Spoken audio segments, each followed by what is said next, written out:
एक होते हैं जिनको टाइम पास करना है, बस समय काटना है, घर वालों ने बोला है तो तैयारी करना है, कुछ नहीं समझ में आया तो तैयारी करना है। दूसरे वो होते हैं कि हर हाल में जॉब लेनी ही है ना। कुछ ऐसे होते हैं कि सर आप तो बोलो करना क्या है, कितने घंटे पढ़ना है, कैसे पढ़ना है, क्या करना है, आप तो बताओ, ना करके बताएं तो आप बोलना। क्लास में 90% अटेंडेंस, अपनी 90% जो है प्रेजेंट आपकी होनी चाहिए।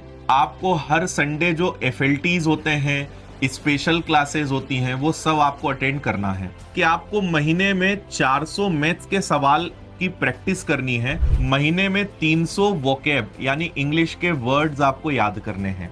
टॉप 10 करंट अफेयर्स डेली लिखना है अपनी कॉपी में। फिर हमने इनसे कहा पहाड़े, वर्ग, घन, इसका टारगेट दे दिया। आप क्लास में जो पढ़ते हो उसके नोट्स सिस्टमेटिक बनाओ। फिर इसके अलावा मैथ्स में हमने इनको कुछ फॉर्मूला याद करने के लिए दिया, तो ये आपका एक टारगेट हो गया। क्योंकि सबसे बड़ी दिक्कत क्या होती है आपके सामने, कि आपको ये नहीं पता होता है कि किया क्या जाए, पढ़ा क्या जाए। ये सबसे बड़ी दिक्कत है। अगर आपके मन में डाउट है ना कि सर क्या पढ़ें, कैसे पढ़ें, समझ नहीं आता है, बट आप अगर ऐसा महीने का एक टारगेट सेट कर लोगे ना, तो बहुत फायदा आपको मिलेगा।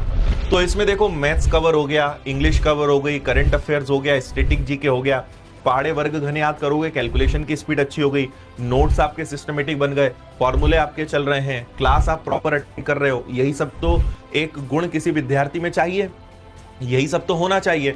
तो अगर आप ऐसा करना शुरू करोगे, आपको अमेजिंग रिजल्ट आपको देखने को मिलेंगे और आपको लगेगा कि हाँ हम कुछ पढ़ रहे हैं। जब तक हमारी जिंदगी में कोई टारगेट नहीं होता ना, भाई गवर्नमेंट जॉब लेना है, पुलिस की वर्दी चाहिए, एसएससी का एग्जाम निकालना है, रेलवे निकालना है, ठीक है, ये एक टारगेट हो गया। लेकिन उस टारगेट को अचीव करने के लिए छोटे छोटे टारगेट्स आपको बनाने पड़ेंगे। जब तक वो टारगेट नहीं होंगे ना, तब तक आपकी पढ़ाई अच्छी नहीं हो पाएगी। तो आपको अपने लेवल पर, और जब टारगेट में वो जुनून नहीं होता है तो फिर भटकाव आता है, जो आप मोबाइल चलाते रहते हो, क्योंकि आपको आपके समय की कद्र नहीं है ना, आपको कोई वैल्यू नहीं है। नहीं भी पढ़ लेंगे तो कोई क्या कह देगा भाई। अब आप उम्र के उस पड़ाव पर हो कि आपको कोई अब डांट नहीं सकता, आपको कोई अब पनिशमेंट नहीं दे सकता। आपने अगर आज दिन भर बर्बाद करा है तब भी आपको कोई कुछ नहीं कह सकता, क्योंकि किसी को पता नहीं कि आपकी जिंदगी में क्या चल रहा है, आप कर क्या रहे हो।